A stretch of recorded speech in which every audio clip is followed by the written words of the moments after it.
Bismillahirrahmanirrahim. Assalamualaikum warahmatullahi wabarakatuh. Marilah kita bersama-sama mengucapkan syukur kehadirat Tuhan Yang Maha Esa, sehingga pada kali ini kita dapat melaksanakan program MPLS di SMK Negeri 2 Nganjuk secara daring. Saya, Ibu Suharyati SPD MMPD, selaku Ketua Program Seni Tari, mengucapkan selamat datang, selamat bergabung dengan kami program studi seni tari SMK Negeri 2 Nganjuk. Semoga kalian selalu mendapatkan ilmu yang bermanfaat dan selalu semangat untuk belajar.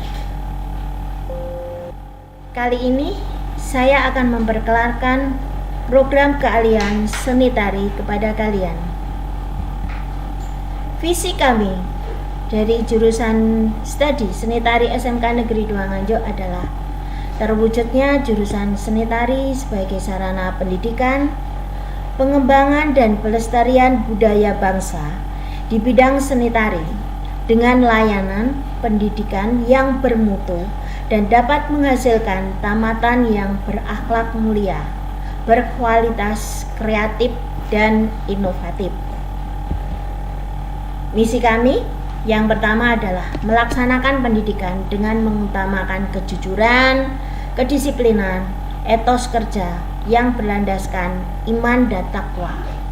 Yang kedua, mewujudkan lembaga pendidikan sebagai pusat pelestarian, pelatihan, dan pengembangan seni tari. Yang ketiga, menyelenggarakan kerjasama dalam bidang seni tari di tingkat lokal dan nasional. Yang keempat, menghasilkan lulusan yang mampu bekerja, melanjutkan ke jenjang yang lebih tinggi dan berwirausaha. Perlu kami kenalkan program keahlian seni tari pada kalian semua, yaitu 1. Jurusan seni tari SMK Negeri Nganjuk ini berdiri pada tahun 2017 dan sudah meluluskan satu rombongan belajar kelas 12 di tahun kemarin, yaitu di tahun ajaran 2019-2020. Di dalam program seni tari ini nanti kalian siswa-siswanya akan dibekali dengan materi kejuruan, yaitu yang pertama simulasi digital. Simulasi digital di sini kalian nanti akan belajar IT, ya, komputerisasi. Di situ kalian nanti kedepannya akan bisa mengembangkan ilmu kalian di bidang teknologi. Yang kedua adalah olah tubuh. Kenapa ada olah tubuh? Karena program seni tari itu menggunakan unsur utamanya adalah gerak tubuh kita.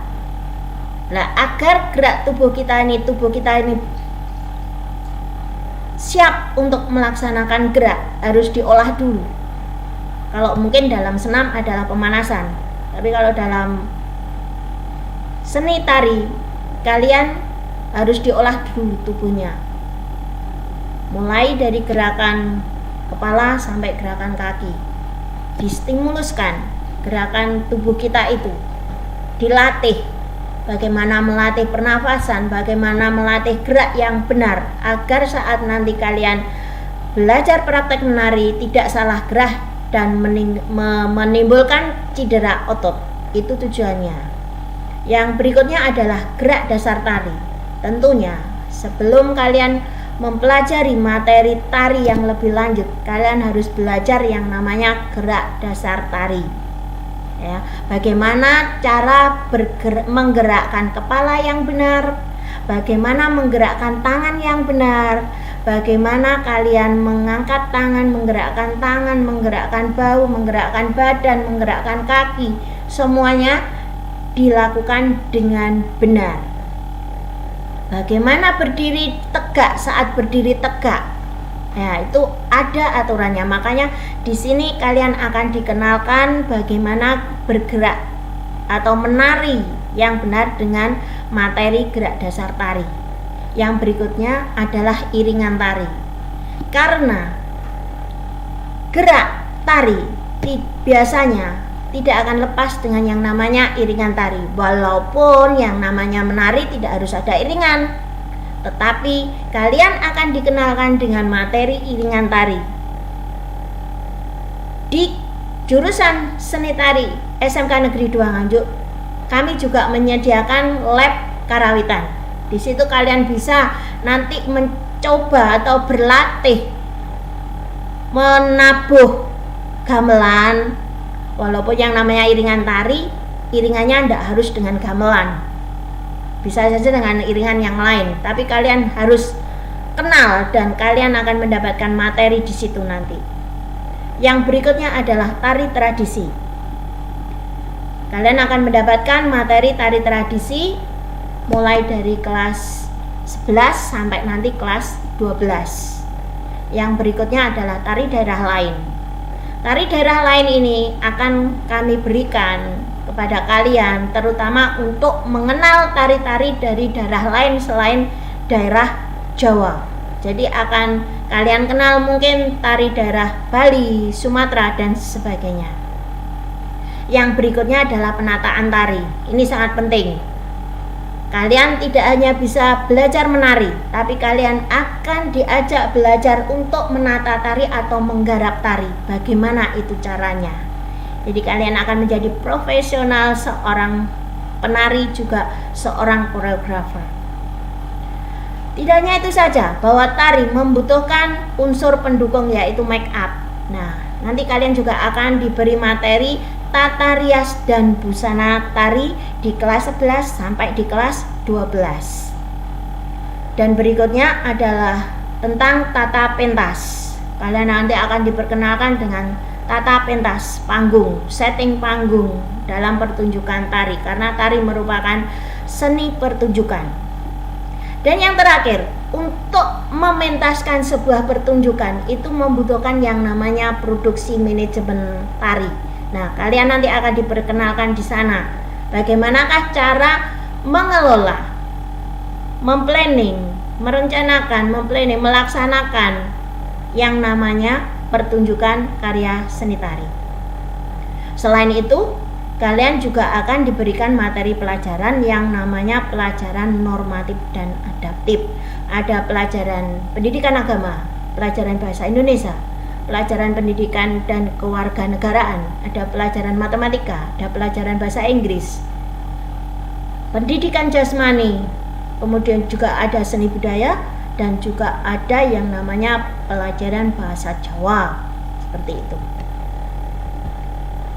Tujuan dari program studi seni tari SMK Negeri 2 Nganjuk yaitu 1. Menghasilkan sumber daya manusia yang berkualitas, bertakwa, terampil di bidang seni tari.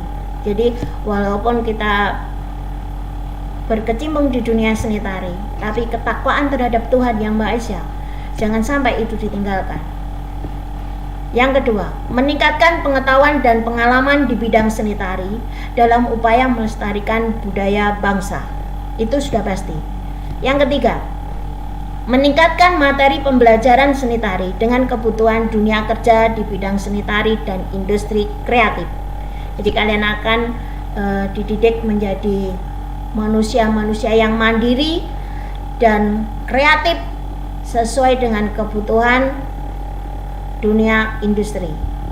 Yang keempat, meningkatkan keterserapan tamatan secara berkelanjutan ke dunia kerja melalui jaringan alumni. Prospek karier yang bisa dijanjikan di bidang jurusan atau di bidang pendidikan seni tari ini nanti, kalian akan menjadi profesional artis, seniman yang profesional di bidang kalian, di bidang seni tari, mungkin di bidang karawitan atau iringan tari, ya. Menjadi art historian. Yang berikutnya menjadi koreografer, menjadi penata tari yang profesional. Artistic director bisa karena kalian mempelajari produksi manajemen tari, kalian bisa menjadi artistic director. Bisa juga bekerja di event organizer karena sudah terbiasa memprogram yang namanya produksi manajemen pertunjukan tari. bisa menjadi make up artist. Kalian bisa bekerja sebagai make up artist. Berikutnya, kalian bisa mendirikan sebuah sanggar seni tari. Dan yang berikutnya, kalian bisa setia dilanjut mungkin ke program pendidikan seni tari, nantinya menjadi guru tari seperti saya dan ibu guru yang lain. Di SMK Negeri 2 Nganjuk, terutama di jurusan seni tari, kami juga menerapkan pendidikan karakter, salah satunya yaitu memberikan perilaku 5S. Senyum, sapa, salam, sopan, dan santun. Senyum. Senyum adalah salah satu daripada. Kalimat tersebut pernah diajarkan kepada kita dalam pendidikan agama dan budi pekerti. Senyum merupakan landasan awal untuk menerapkan pendidikan berkarakter yang ada di sekolah. Dengan senyum berarti kita memberikan keceriaan, kesenangan, dan keramahan kepada orang lain. Sapa. Menyapa merupakan kegiatan bentuk perilaku kita untuk menghargai orang lain. Sapa tidak harus menyebutkan nama seseorang, tetapi dengan senyum, dengan salam, itu adalah wujud dari cara kita menyapa orang lain. Salam. Memberikan salam bisa juga diartikan kita memberikan doa kepada orang lain, juga diri kita. Sopan. Perilaku sopan wajib kita lakukan dimanapun dan kapanpun saat kita bertemu orang lain. Perilaku sopan mencerminkan sifat dan perilaku diri kita sendiri, karena kesopanan dimiliki oleh pribadi. Biasanya orang yang tidak berperilaku sopan akan dijauhi orang lain karena sifatnya yang tidak baik itu. Kita sesama manusia mempunyai keinginan untuk dihargai dan dinilai baik di lingkungan umum dan di lingkungan yang lain. Dan alasan itu membuat kita berperilaku sopan. Santun. Dalam berperilaku, siswa harus menerapkan perilaku santun.